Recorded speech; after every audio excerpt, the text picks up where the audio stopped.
Bitch, I've been edging all night in my bed. Mr. Beast came and started giving me head. And when Chris came, I was sick. Sex changed before GTA 6. Babe, I've been sipping on Prime. She asked me, have I been gooning, bitch, all of the time? Fuck 'em. Costco guys had to duck 'em. Put chicken base in the duffel. Bitch, let me cook. I don't do shit by the book. Kids on the deck got me shook. Fuck them kids, no Diddy or Doc disrespect. But I looked at their titties, my glizzy's erect. Damn, Turkish dingle with the suit and tie.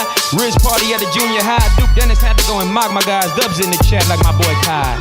Hey, welcome to Discourse Dudes. I'm Trevor.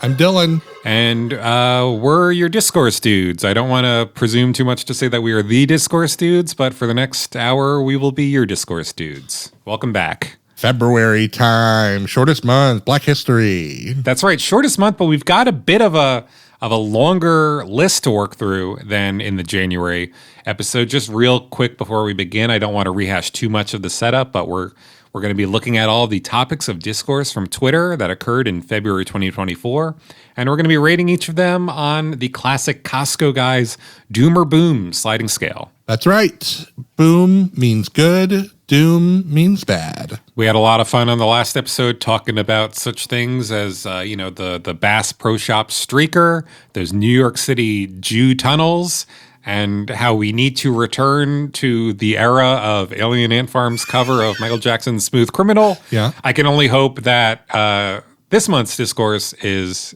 equally as rewarding.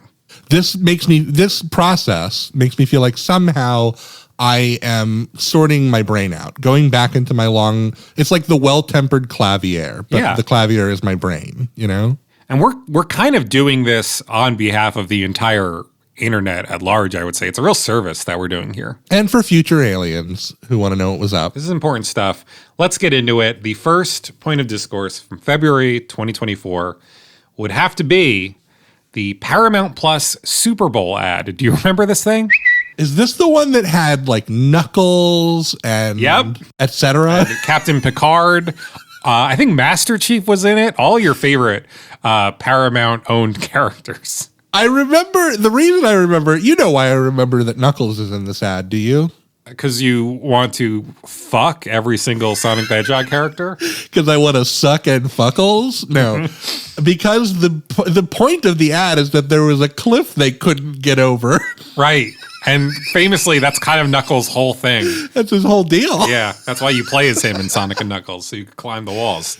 I'm giggling remembering this, even though it's like, you know, corporate trash, but it's the fact that it is corporate trash is kind of what made it funny. Right? I'd be willing to go with a boom on this one just because of the joy I experienced watching Knuckles talk to Patrick Stewart. Perhaps a Sonic boom, if you will. Sonic boom for the Paramount Plus Super Bowl ad. Boom! Moving on, we've got a kind of a sequel to last topic from last week. You may have remembered when we all trauma dumped on Elmo for a week, but do you remember when Larry David attacked Elmo on live TV? Yeah, I do. Yeah, I remember that. Yeah. You think his angle was just like, I am a baby boomer and hating Elmo and Barney is like part of our whole brand, so I'm going to strangle him? At the risk of setting myself up for some probably real hatred here, I am not the biggest Muppets guy. Okay. I kind of enjoy the Muppets in a vacuum, but the culture that has grown around the Muppets is so annoying to me for some reason. It's like just the constant, hey, if you could recast a movie so that every character were Muppets except for one guy, what movie would it be and who would the actor be and what would the role be? Muppet people also get folded into the Disney adult thing because of acquisition and presence in the parks and all that kind of thing. I think that on the other hand, although I personally don't uphold any particular piece of Muppet media as really good and worth your time, I respect the artistry and the craft. Yeah, absolutely. I could sit down and watch a few episodes of The Muppet Show. I'm sure I'd enjoy it as long as I was not watching it with other Muppet fans who were like losing their shit over it. I was so scared that you were going to start this by saying, people are going to hate me for this, but I don't like Larry David. And I was going to be like, are we going to have this moment on the show? Ironically enough, Larry David would make a pretty good Muppet. Yeah, he would. You know? Statler and Waldorf. Statler and Waldorf, they're basically halfway there. He's a very Muppetable man. This is an obvious boom for me. It was great. Highlight of the month. Boom! Sure, yeah, boom. It's great. Why did he do it? Nobody knows. People got genuinely mad at him, remember? There was one person in particular who got extremely mad. We will talk about that, I think, within this episode. Yeah, shortly. Okay, cool. But first, I think maybe we can almost rapid fire the next couple ones. Okay. Number 3, Mitski stands are still acting weird. Yeah, I don't know. This was kind of a reference to, like, I guess if you went to a Mitski concert within the past couple of years, there's a bunch of weird, like, Zoomer TikTokers or something, people who, like, really did not get a chance to have formative concert experiences and learn how to act at them just because of the pandemic and stuff like that, you know, ill timing. Yeah. Just doing weird shit at the shows and just trying to... Not as funny as Death Grips fans, like, pooping and peeing themselves, though. No, adjacent to that, not as good. I'd give this a doom. Doom. Next one. Do you know that Franz Kafka was a very horny individual?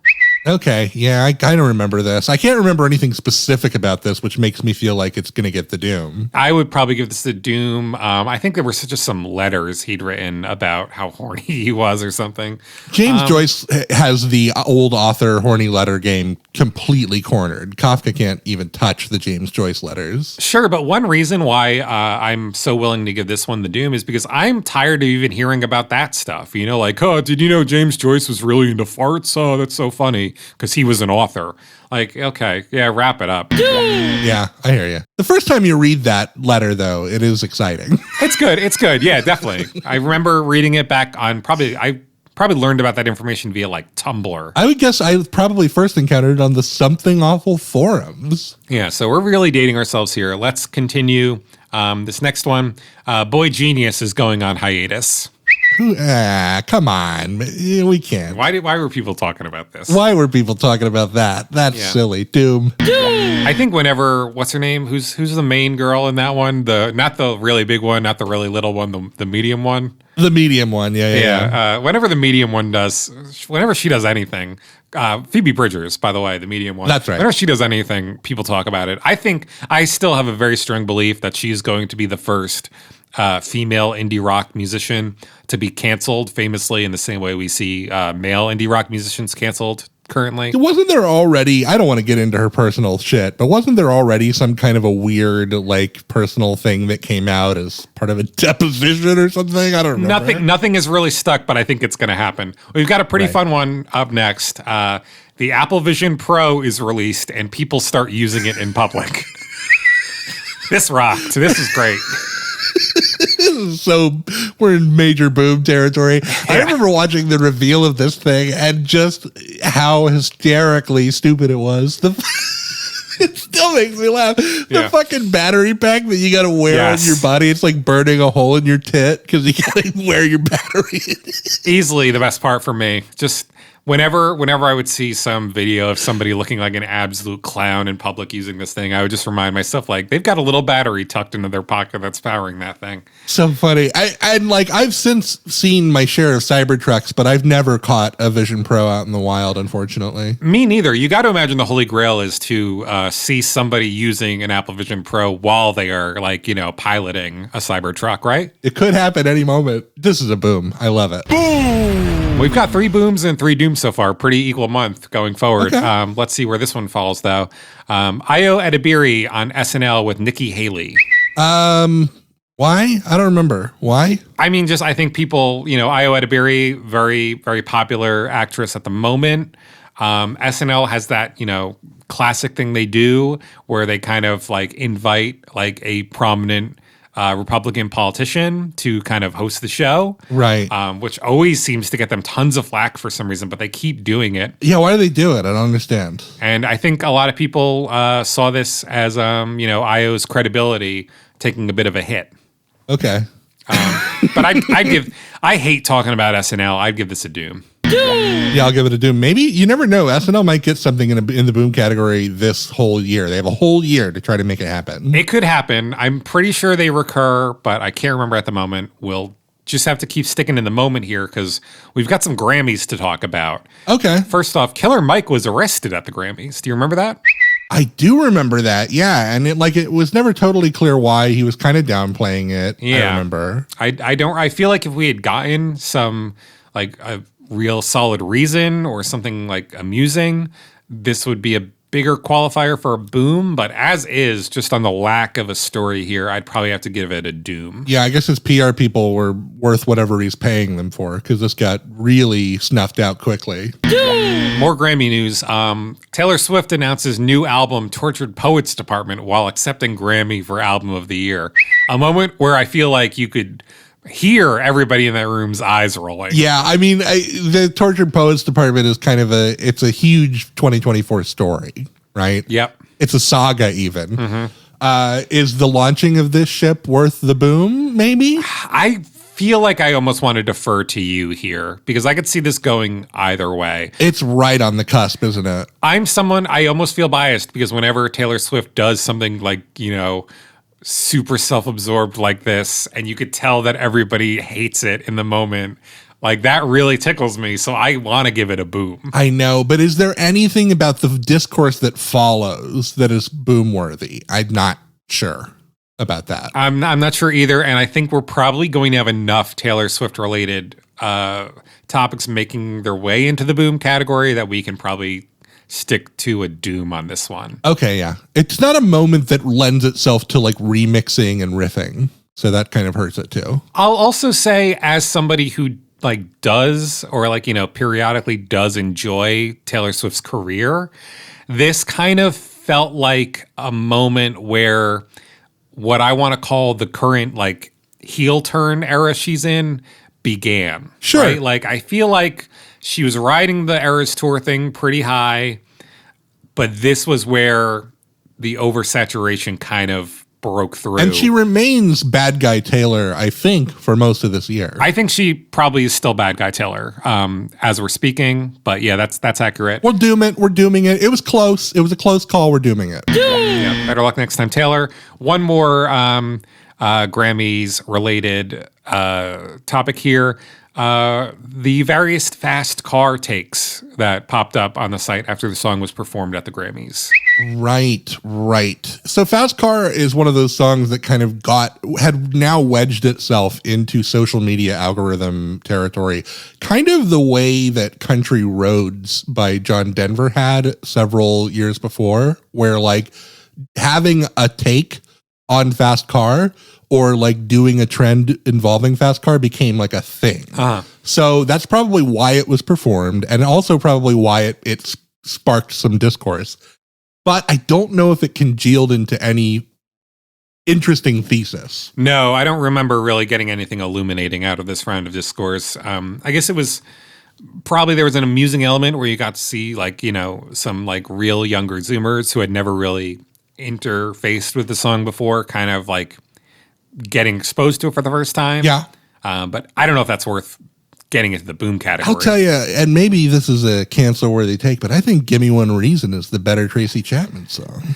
I can't recall that one off the top of my head, but you have such great taste in music that I'll probably just take your word for it and defer to you. So yeah. This is my favorite bit on this show. What bit? What bit? My genuine respect and fondness for you as a human being? Yeah, sure. We're doing it, though. We're doing it. Good for you, the Grammys, for getting so many fucking pitches, maybe not across the plate, but certainly in the strike zone. People were talking about the Grammys this year, that's for sure. The next one, I swear this was enough of a distinct event to warrant being included on this list, despite the fact that I referenced it just a few earlier. This is also probably just auto doom territory. Do you remember when the Boy Genius members wiped their Instagrams? They what their Instagrams? They wiped their Instagrams. They deleted all the posts. Okay. I don't remember this. People talked about this. I think several days after they talked about them going on hiatus. I'll give this one doom though. Yeah. Sorry, Boy Genius. Dooms are piling up for February. We got to turn this around. Maybe this one will do it. I think it might actually, because next up we've got Dakota Johnson's Madam Web promo cycle. And this one got a recurring from me. For sure. Yeah. Yeah, it was great for many reasons. First of all, it was funny that she was so checked out. Right. Second of all, it was funny that it's Dakota Johnson who's so above being in Madam Web. Has she ever been in a good movie ever? I mean, she broke through on what, 50 Shades of Grey? Is that right?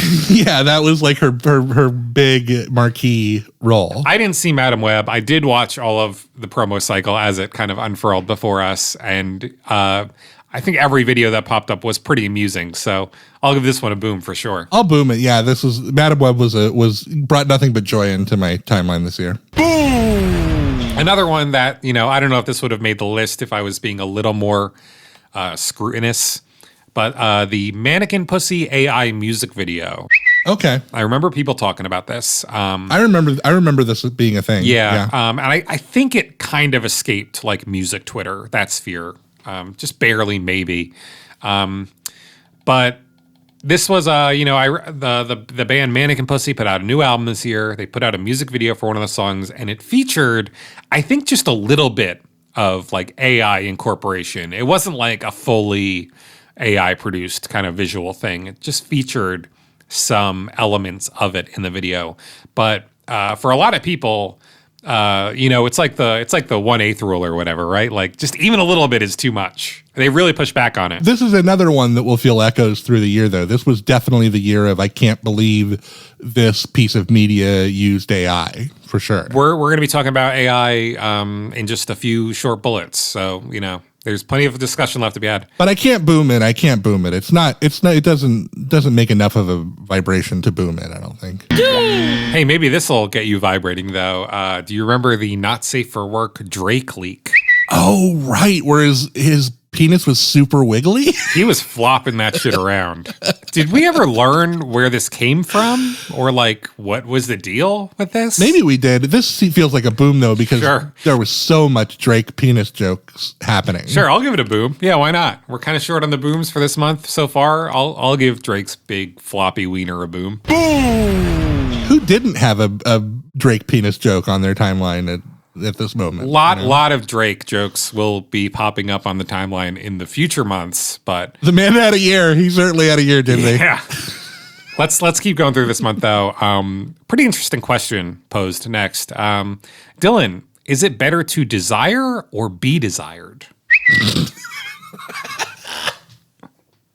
It's better to desire. Yeah. You are a practitioner of creative artwork too. Sure. And the depth of feeling and the parts of yourself you're able to reach when you have those feelings are like so much more valuable than the, ooh, I feel good because a person likes me, whatever that's giving your ego, I respect that take, but as a Leo, I'd probably have to go with being desired. You can't beat it in my book. I would give this a boom. I like when Twitter gets a little headier like this and talks about some just like, weird nuanced bullshit like this. I will also give this a boom just because it's the first one of these we've had this year that made that list, Boom!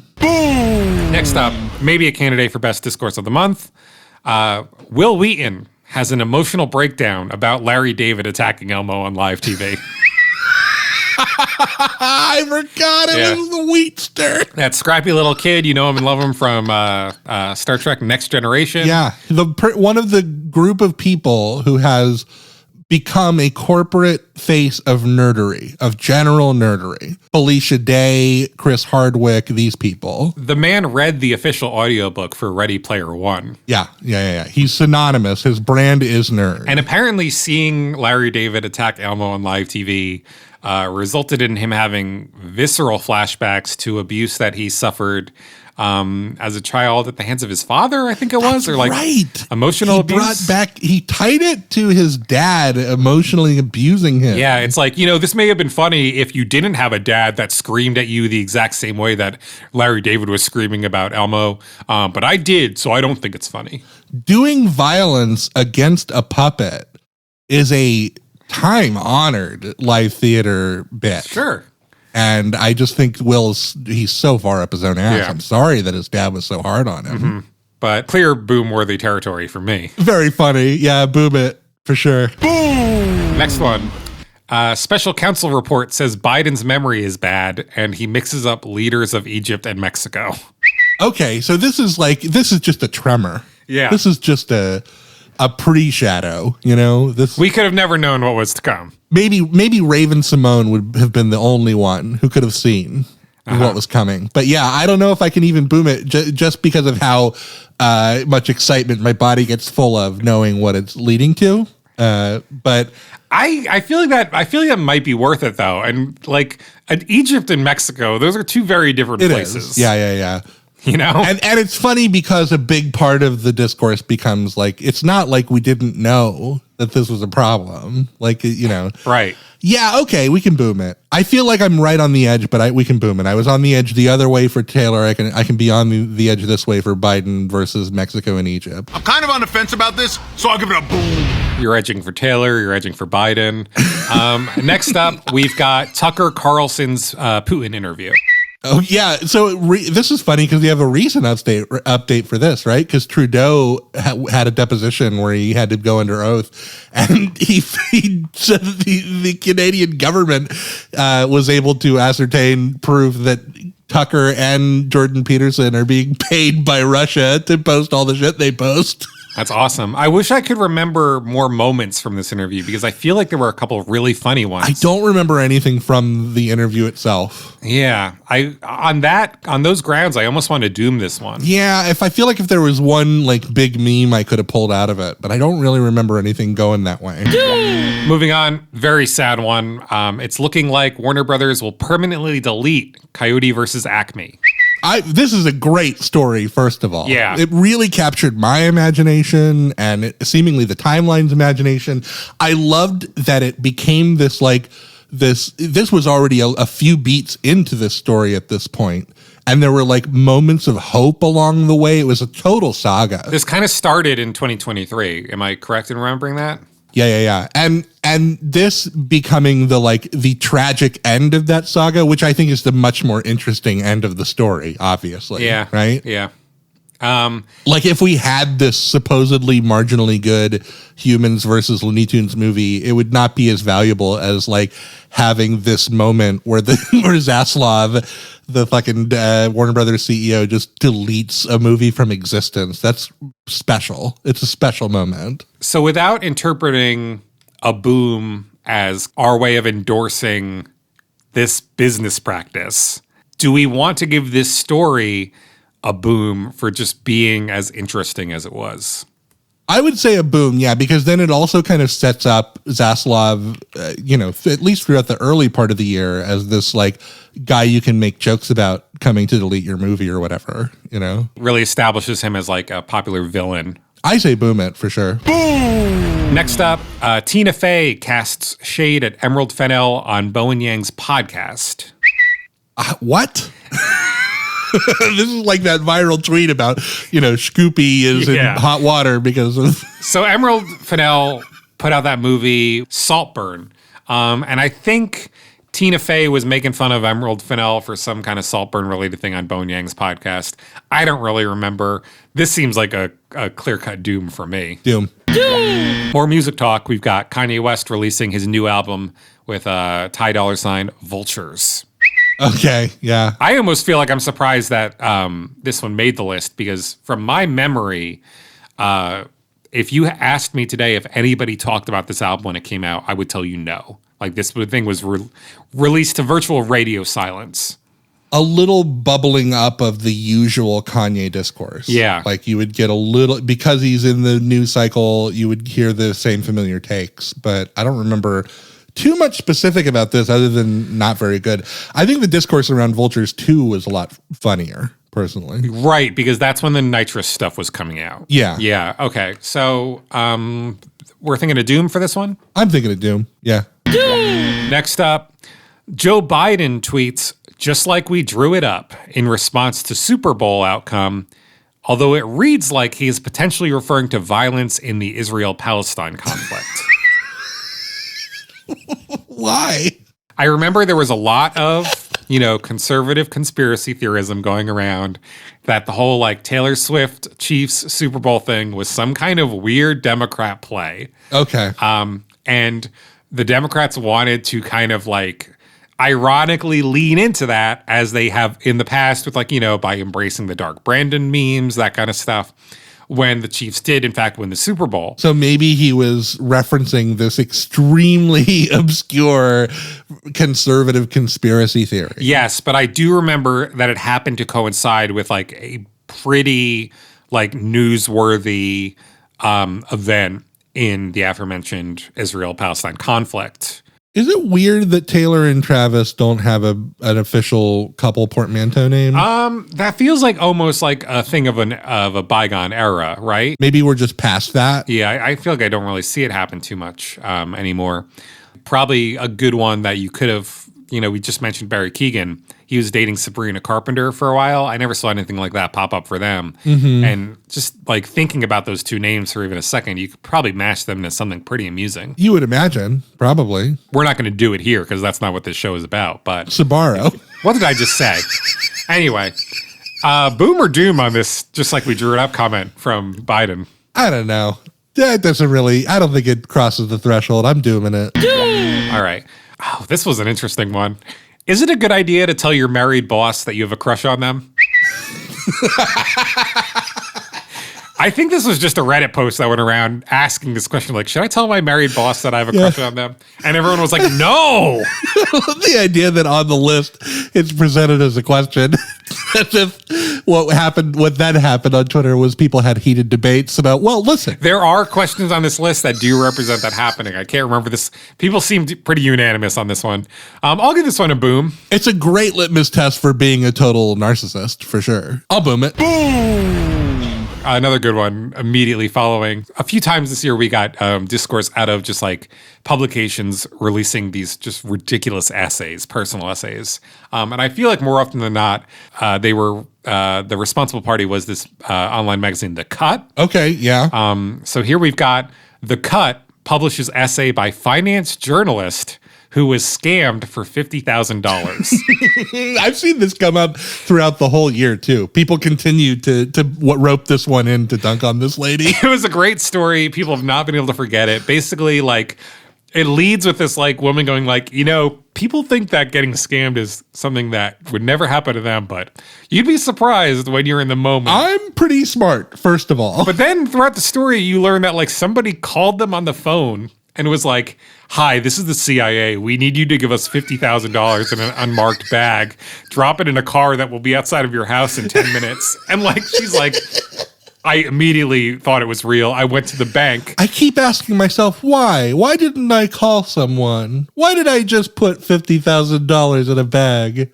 And the answer is because it could happen to you too, reader. It's like the obvious answer there is that you were extremely fucking stupid, but I could see why you would want to bend over backwards to kind of like hopscotch over that one. So funny, and so funny to post your L like that too. Everything about this is major boom territory to me. Boom! Next up, got a little bit of movie talk. Is Starship Troopers effective satire? I mean, first of all, yes, absolutely it is. I think so, but like there were a lot of people saying like, yeah, but all the soldiers look really cool and like I want to look like them killing bugs. I don't want to be like a bug. Like the bugs aren't sympathetic in the movie, so how am I supposed to know? Right. Yeah, so it becomes it's a media literacy canary topic. Yeah. Right? Yeah. Because it just shows you how brain dead somebody is depending on their read of it, Yeah, I almost think, I can't recall it super clearly, but I almost want to say that this discourse was sprungboard by somebody who was like misinterpreting it, being like, it was. We don't have movies that show the glory of like the military anymore, like Starship Troopers did. I don't think it was that dumb, right? But it was something like that. It was something along those lines, yeah. I mean, everything about that movie is amazing. It's one of the Verhoeven masterpieces, in my opinion. I think my favorite little subtle thing about that movie is how the main character and his family are all from Buenos Aires, and all you ever see of people in Buenos Aires are that they are white and have American accents. That's pretty good. Suggesting that the Western expansion has continued. I do enjoy seeing people fail media literacy tests enough to give this one a boom, I think, if you feel similarly. Yeah, I also just love this movie and I'm excited that people were talking about it. Boom! Media literacy in general, a real hot topic of 2024. I feel like that kept popping back up. People fell in love with that phrase. Next up, I wish I had documented this in a way that gave us a more clear-cut example because I feel like this is a recurring thing. But AI technology is getting better at making video content. Okay. I think this was specifically when they were first showing off that Sora software. Do you remember that? Yeah, it was one of these. It was like one of these. Look at what this new model can do. And it's like a surfboarding dog or whatever. Doom for me, just because, like most things AI, the videos it produces fill me with a deep sense of doom. It's true. And this topic, rather than being centralized in this moment, just becomes a low rumble that continues through the year. You kind of need it to congeal into something with more of a point, I feel like, to get a boom. There are examples of this coming down the pipe where I think we got some objectively funny stuff out of it, but this was not one that I remember. Yep. Next up, do any other women have a list of people they've had sex with?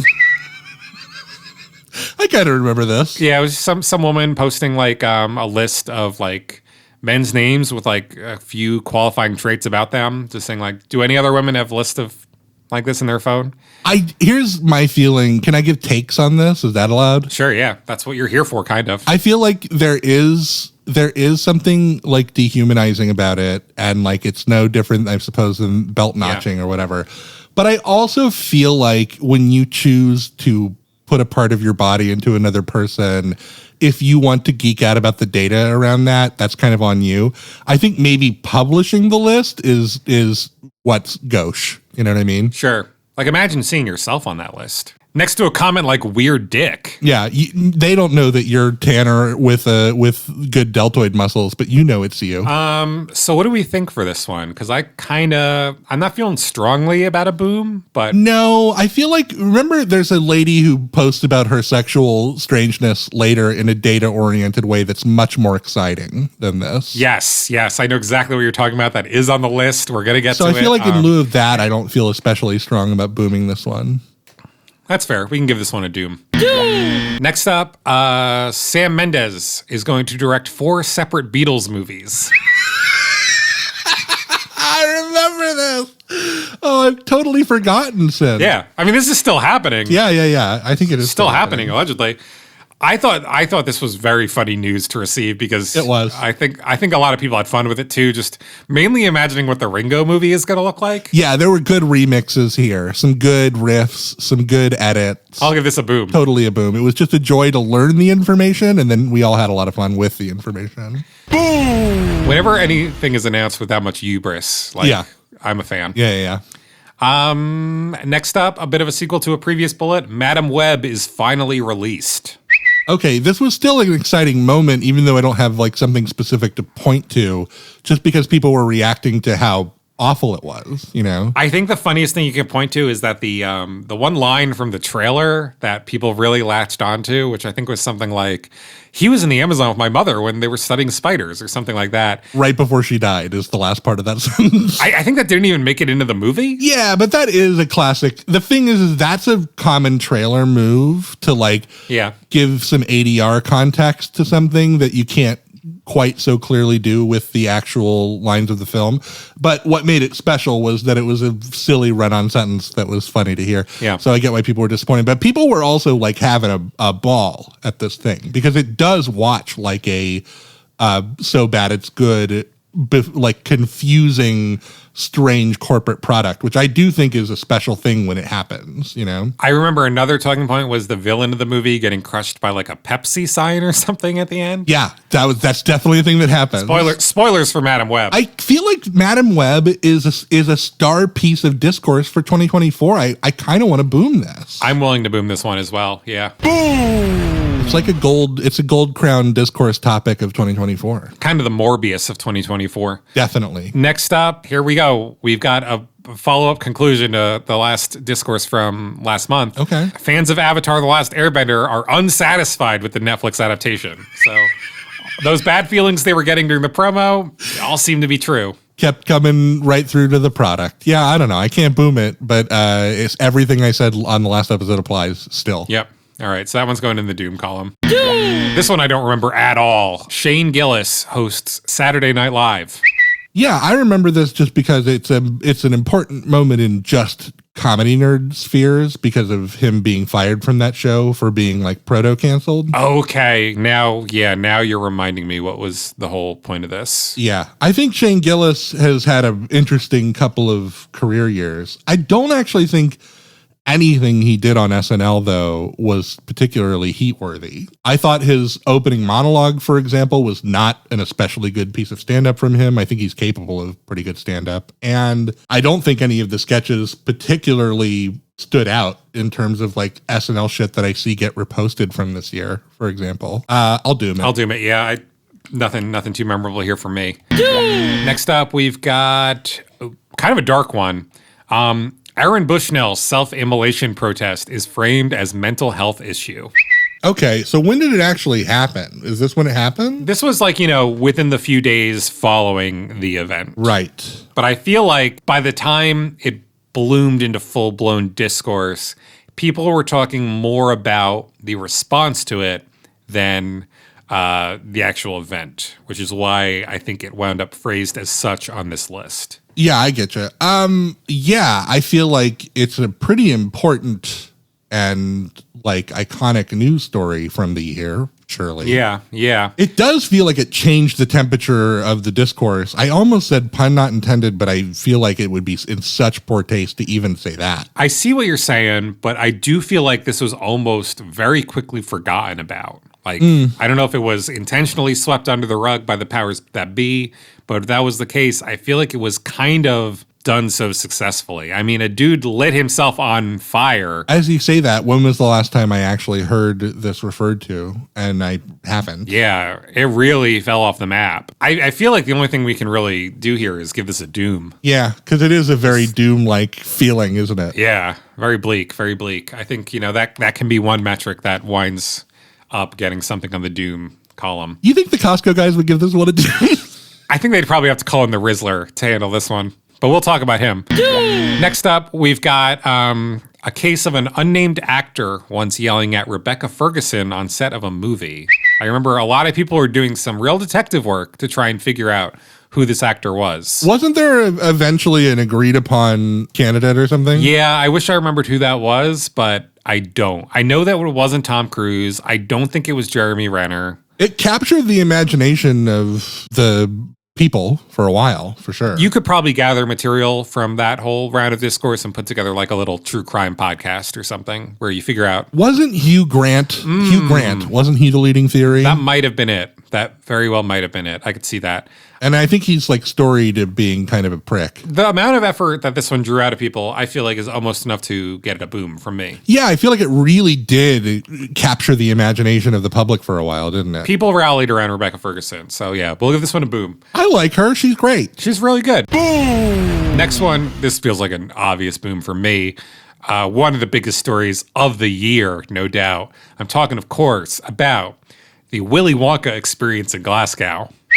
Remember this? Yeah, you do. Yeah, the AI back, right? With like, what was that weird creature? Oh, who lives in the walls? Yeah.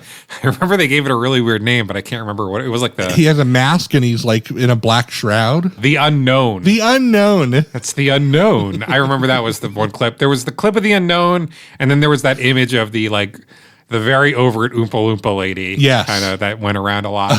I'll give this one a boom for sure. Yeah, definite boom for sure. The Willy Wonka chocolate experience. Boom! Next one, coming down to something a bit more mundane. Dylan, did you know that Gen Z and millennials frequently use subtitles? Oh, right, this thing. I feel like whenever this comes up, and it does every now and then in the form of like, a viral Reddit thread or whatever. It's just a thing that people like to talk about for some reason. It usually results in like bigger conversations about like contemporary sound mixing and stuff like that. I feel like I'm always on the outside looking into this one though, because I'm hearing impaired. So like the subtitle has been a part of my life forever. So whatever other people are hashing out, I don't have any takes on. I'll probably give this one a doom. Nothing special going on here. Yeah, I don't think anything new came to the forefront this time around, did it? Next up, got a really interesting one that was kind of recurring throughout this month, and I think the next one too. Talking about the Kate Middleton conspiracies. Do you remember this? Oh, God, of course. This was like if you were a TikToker who is a like reasonably attractive white lady who talks to the camera about celebrity shit, this was your bread and butter. You must have cashed a huge check in February. She hadn't been seen in public for a while, I think some weeks, maybe months. There were just a lot of theories being thrown around about like where she was. Finally, some images came out that were like clearly doctored or photoshopped or something. Edited and yeah. No full-blown AI Kate Middletons. And since she showed up at shit, like this is over now, right? She now makes appearances at shit. Well, it was revealed that she was out of the limelight, I think because she had some form of cancer. Yeah, or stomach surgery or something, right? Yeah, so everyone kind of wound up looking like an asshole, right, in a way. And being like, I think that they ate her or whatever the theories were, right? But it was huge. There's no denying this was like big discourse business. So does that get it a boom, I wonder? I'd give it a boom, if only because, you know, I enjoy seeing large swaths of people just kind of like fall to the conspiracy mindset. Mm-hmm. It also is great when like the schizo tier of reactors shows up with their like really boiling hot theories, you know? Definitely. Yep. Boom! Just a couple more here. This next one's pretty good though, I think. Bradley Cooper wasn't sure if he loved his daughter at first. I do remember this one. This one might be worth the Google for the actual quote. I found it. The first 8 months, I don't know if I really love the kid. It's dope. It's cool. I'm watching this thing morph. That's my experience. Fascinated by it. Love taking care of it. But would I die if someone came in with a gun? And then all of a sudden, it's like, no question. Pretty wild thing to say about, you know, your daughter in the media. Let me tell you something. As a father of a beautiful 6-year-old girl who I love more than anything in my life, I definitely did not feel bonded to her, and at least maybe not 8 months, but at least until like 3 months when she starts doing eye contact and like facial expressions. Because until that point, it's just a fleshy ball of screaming needs, and you're not sleeping and you're getting like freaked out. Is this my life now? And it's frustrating and it's hard. So on that level, I sympathize with the guy, but it's definitely not an L you got to post. You don't got to post that L. Yeah, you know, not something you want to be talking about in the media, but yeah, I see what you mean. You know, there's that like famous saying, a woman becomes a mother when she conceives her child. A man becomes a father when he holds his child for the first time. Right. I feel like my understanding, or at least what I would expect in my experience, sounds like it's kind of, you know, consistent with your experience. A man would become a father when like his child does something mildly interesting for the first time. Yeah, I think that's closer to it. Yeah. Oh, okay. This is fun now. We can hold babies to those standards, I think. That's fair. I don't know. I can kind of go either way on this one. I don't feel especially strong. Oh, I want to give it the boom. Sure. I want to give it the boom. It is funny. Yeah, I think it's a funny thing to say in an interview for sure. And a lot of people enjoyed it. Boom! Next up, pretty like, you know, substanceless one here, but it was something that dominated the site for a week or so. Early opinions on Dune Part 2. I think this was like before it was fully released. Okay. Where's the popcorn bucket? When was that? That was, I think, early March, like first few days of March. Dune, I remember now, Dune was really a like end of February, early March kind of crossover thing. Sure. And this frequently was something that I struggled with when it came to the list. Yeah. But I did my best. So this is where we're putting Dune. Yeah, I mean, it was popping off. People were talking about Dune. I don't think this bullet point is the Dune 2 bullet point that's boom worthy, though. I don't know if I have a bullet point for specifically the Dune popcorn bucket. Maybe I should have. Maybe that's an oversight. Oh boy, it feels worthy now, just in the way that it's continued to appear in like edits and things, you know? It definitely kind of opened the door for like popcorn bucket meme culture to thrive throughout the rest of the year. And it's become this insertable, no pun intended, thing that you can like put into an image, and it makes you think, oh, that guy's gonna fuck that thing, you know? Okay, so here's the thing, right? The popcorn bucket was announced prior to the release of the movie. Can we fold the popcorn bucket into this bullet point is what I'm asking. Just generally what I put down here is early opinions on Dune Part 2, something that could easily encompass the popcorn bucket. What did people think of the popcorn bucket? I think it's fair. Based on that, do we want to give this the boom? I give it the boom then. Okay. If we're folding the popcorn bucket in, I say we give it the boom. Sure. I think that's fair. Let's do it. Boom! Which brings us to the last topic of discourse for February 2024. A pretty good one. Sorority girls tailgating at a gas station is an example of why men don't want Western women. This is why. Is this a thing? I was unfamiliar. Men no longer want Western women? It's so funny anytime one of these right-wing grifter talking points like makes it on the list, just because you feel like you're suddenly plunged into a completely different reality. Yeah. Oh man, the right wing, you can't beat them. They're the kings of the discourse, aren't they? A great thing about this video too is that you know that a bunch of those girls had Stanley Cups. I just love the idea of the same exact people like looking at the Alien Ant Farm video and stewing. Yeah. We went from that to this. It's great. Obviously a boom for me. Obviously a boom. Gotta boom it. Boom!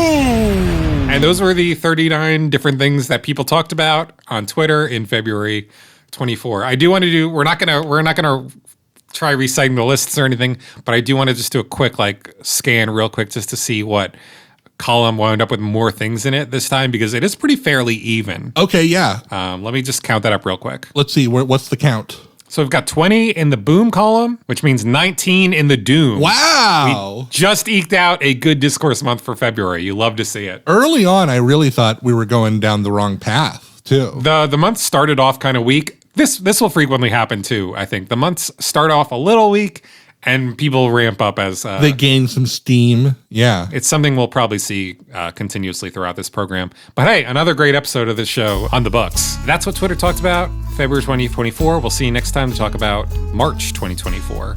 Till then, I've been Trevor. I've been Dylan. That's it for Discourse. We'll see you for the next one. We're Discourse dudes. Of course we were in the Amazon with my mom when she was researching spiders right before she died. So I remember when we were driving in your car. Speed so fast, I felt like I was drunk. City lights stay out before us. Your arm felt nice wrapped around my shoulder. And I had a feeling that I belonged.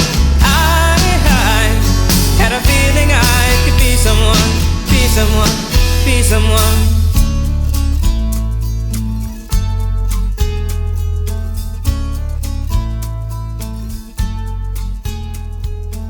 You got a fast car.